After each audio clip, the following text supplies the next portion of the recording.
જય દ્વારકાધીશ મિત્રો, આજે આપણે લીલી હળદરનું શાક બનાવીશું। સૌપ્રથમ લીલી હળદરને ધોઈને એને કદ્દુકસ કરી દઈશું। ત્યારબાદ એક વાસણમાં જેટલી હળદર હોય તેટલું ઘી નાખીશું। ગેસને ફ્લેમ ચાલુ કરીશું। ઘી ગરમ થાય ત્યારે તેમાં લીલી હળદર નાખીશું।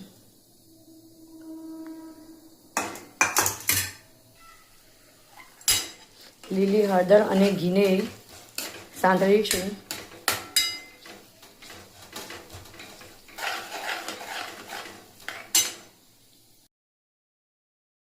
આપણી હળદર શેકાઈ જવા આવી છે। હવે તેમાં સૂકી ડુંગળી નાખીશું। આપણે મેં અહીં સૂકી ડુંગળી ઝીણી ઝીણી ક્રશ કરેલી છે। હવે ડુંગળી અને હળદર બંનેને સાંતળીશું। જ્યાં સુધી ડુંગળી ઝીણી ના થઈ જાય ત્યાં સુધી એને સાંતળતા રહીશું। મેં અહીં લીલી ડુંગળીનો પણ ઉપયોગ કર્યો છે। લીલી ડુંગળી, સૂકી ડુંગળી અને હળદર ત્રણેયને એક રસ થાય ત્યાં સુધી સાંતળતા રહીશું। ત્યારબાદ તેમાં લીલું લસણ મરચાંની પેસ્ટ નાખીશું અને બધાને હલાવતા રહીશું।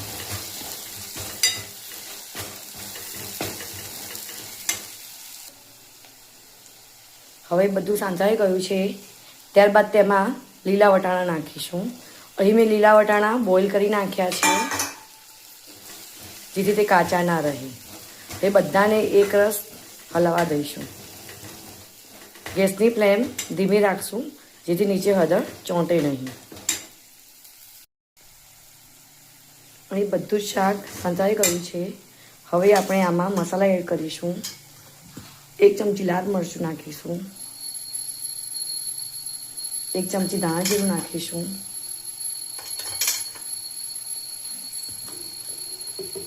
1 ચમચી અહીં ગરમ મસાલો નાખીશું। ત્યારબાદ મીઠું સ્વાદ પ્રમાણે નાખીશું।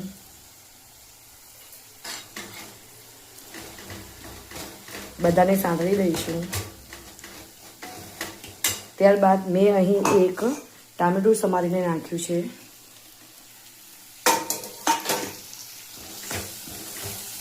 આ બધાને એક રસ થાય ત્યાં સુધી સાંતળતા રહીશું। બધા જ શાક સંતળાય ત્યાં સુધી આપણે ગેસ પર ઢાંકણ ઢાંકી દઈશું।